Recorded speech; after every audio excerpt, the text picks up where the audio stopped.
नमस्कार, मैं डॉक्टर मोहनलाल मेघवाल, सहायक आचार्य संस्कृत, राजकीय स्नातकोत्तर महाविद्यालय प्रतापगढ़, राजस्थान। भर्तृहरि रचित नीति शतकम महाकाव्य के महत्वपूर्ण श्लोकों का हम अध्ययन कर रहे हैं। मान शौर्य पद्धति के अंतर्गत स्वाभिमानी व्यक्ति के व्यक्तित्व का वर्णन करते हुए कवि सिंह के उदाहरण द्वारा यह स्पष्ट कर रहे हैं कि स्वाभिमानी व्यक्ति दुर्दशा को प्राप्त होने पर भी अपने स्वाभिमान का परित्याग नहीं करता है। देखें, शुद्ध क्षामोपि जराकृशोपि शिथिल प्राणोपि कष्टाम दशाम आपन्नोपि विपन्न दिधिति अपि प्राणेषु नश्यत्सु अपि मत्तभेन्द्र विभिन्न कुंभ पिशित ग्रास एक बद्ध स्पृह किम जीर्णम तृणमत्ति मान महताम अग्रेसर कैसरी है। भर्तृहरि कवि कहते हैं कि तृतीय पाद से इसका हम अर्थ ग्रहण करेंगे कि मत भेन्द्र विभिन्न कुंभ पिशीत ग्रास एक बद्ध स्पृह मत इभ इंद्र विभिन्न। मत इभ इंद्र मदमस्त हाथी के विभिन्न फाड़े हुए, कुंभ पिशीत कुंभ स्थल के पिशीत मांस को, ग्रास एक बद्ध स्पृह एक कोर पर मन लगाए हुए, मान महताम अग्रेसर है कैसरी है। स्वाभिमानियों में अग्रणी सिंह क्षुत शामों अपि भूख से क्षीण होने पर भी, जरा कृशोपि बुढ़ापे से कमजोर होने पर भी, शिथिल प्राणों अपि क्षीण शक्ति होने पर भी, कष्टाम दशाम आपन्नो अपि और कष्टपूर्ण दशा को प्राप्त हो जाने पर भी, विपन्न दिधिति अपि और नष्ट कांति वाला होने पर भी, कष्टाम दशाम आपन्नो अपि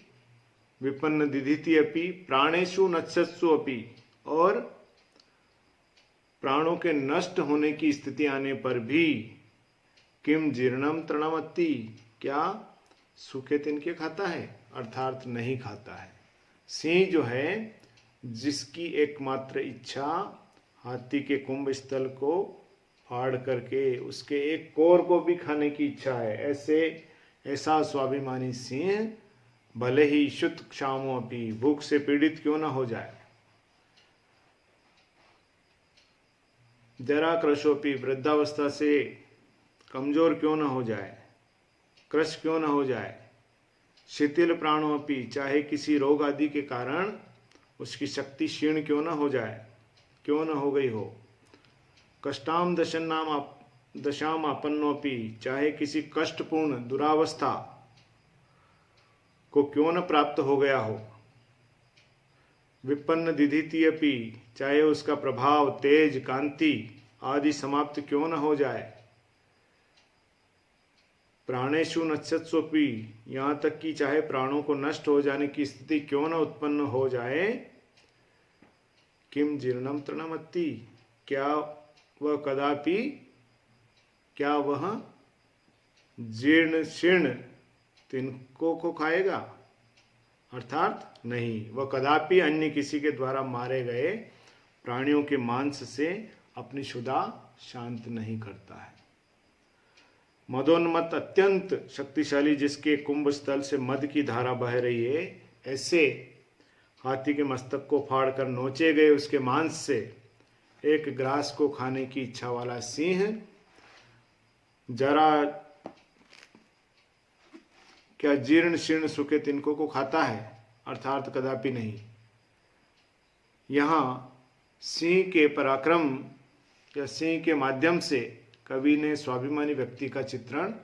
किया है। स्वाभिमानी व्यक्ति भी सिंह के समान कितनी ही विपत्तियां क्यों न आ जाए, वह कदापि अपमानजनक कार्य नहीं करता है। वह विपत्तियों से संघर्ष करता हुआ अवश्य ही अपने लक्ष्य को प्राप्त कर लेता है। तो सिंह भले ही वह भूख से पीड़ित क्यों न हो जाए, वृद्धावस्था के कारण कृशकाय क्यों न हो जाए और रोग आदि के कारण भले ही वह शिथिल शक्ति संपन्न क्यों न हो जाए, शक्ति वाला क्यों न हो जाए, किसी भी अन्य कारण से कष्टपूर्ण दशा को क्यों न प्राप्त हो जाए और भले ही उसकी कांति, उसका तेज कम न क्यों न हो जाए, लेकिन फिर भी क्या स्वाभिमानियों में अग्रसर सिंह, जो कि मत्तभेंद्र विभिन्न कुंभ पिशित ग्रास एक बद्ध स्पृह, जो कि मदमस्त हाथी के मस्तक को फाड़ करके उसके कोर की इच्छा रखने वाला ऐसा स्वाभिमानियों में अग्रणीय सिंह, किम जीर्णम तृणमति, क्या जीर्ण शीर्ण तिनकों को खाता है, अर्थात नहीं खाता है। तो जिस तरह से सिंह जो कि खुद ही शिकार करके खाता है, अपने पराक्रमपूर्ण कार्यों से किसी की सत्ता को स्वीकार नहीं करता है, किसी भी कष्टपूर्ण दशा को क्यों न प्राप्त हो जाए, वह अपने मूल स्वभाव को नहीं त्यागता है, वैसे ही जो स्वाभिमानी व्यक्ति होते हैं वो कैसी ही कष्टपूर्ण दशा को क्यों न प्राप्त हो जाए, अपने स्वाभिमान को कभी भी नहीं छोड़ते हैं।